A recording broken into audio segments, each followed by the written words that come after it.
Hotels are supposed to be places of rest, a place to escape, unwind, feel safe behind locked doors. But for one woman, the walls of her room held something else, something watching. Some horror stories are legends passed down. Others are warnings written in forgotten police files. This one is real.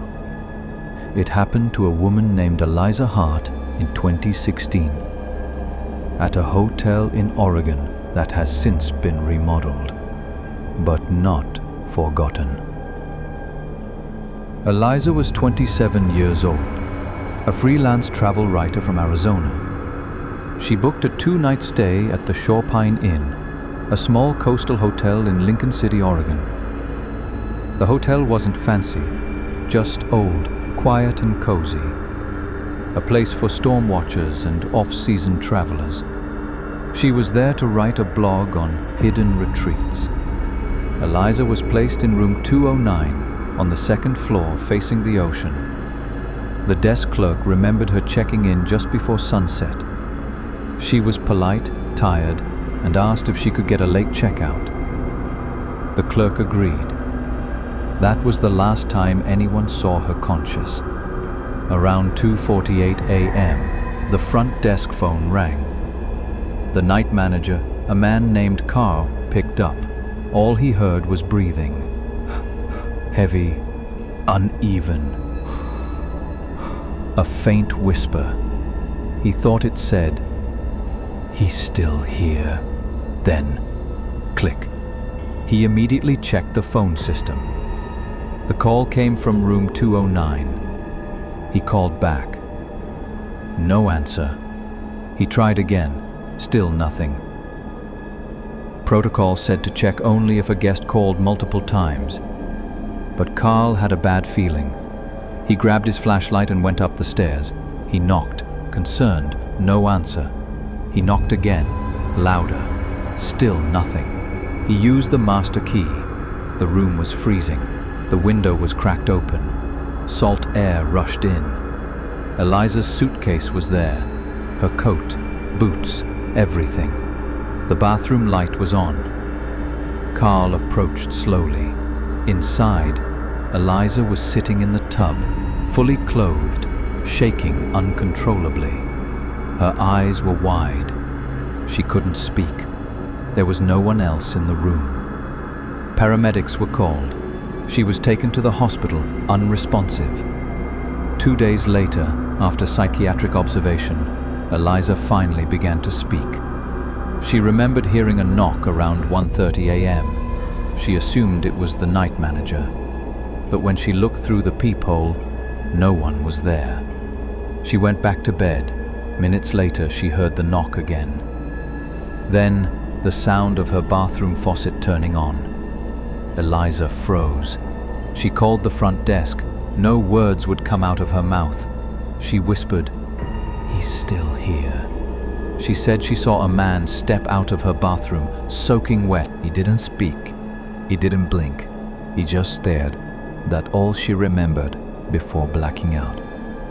After Eliza left the hospital, a local historian contacted her privately. He told her room 209 had a history. In 1947, the hotel had been part of a men's boarding house. A World War II veteran named Walter Brinley drowned himself in the clawfoot tub after writing a letter about never escaping the noise.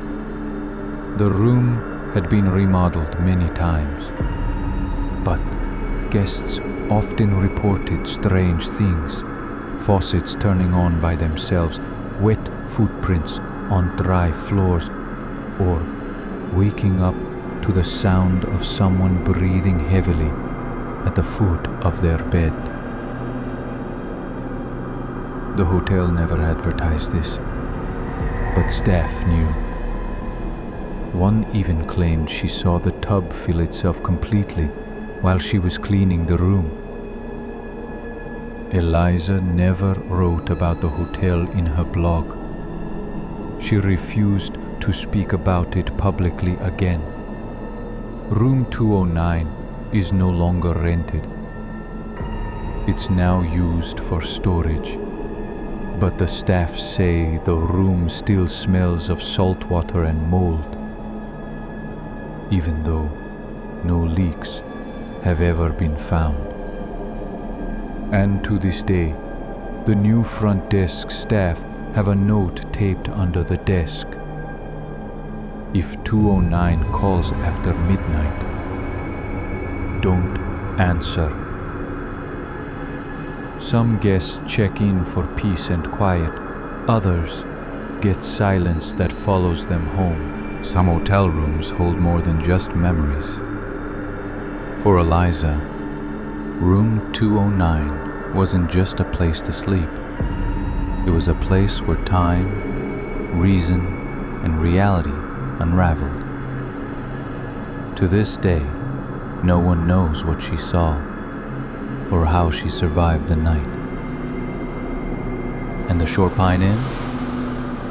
It still stands. Room 209 is sealed, quiet, forgotten by most. But sometimes, at exactly 2:48 a.m., the front desk phone rings. Will you answer? If this story gave you chills, hit the like button. It really helps more people find this channel. And tell me in comment, would you sleep in room 209? Subscribe for more terrifying stories every week.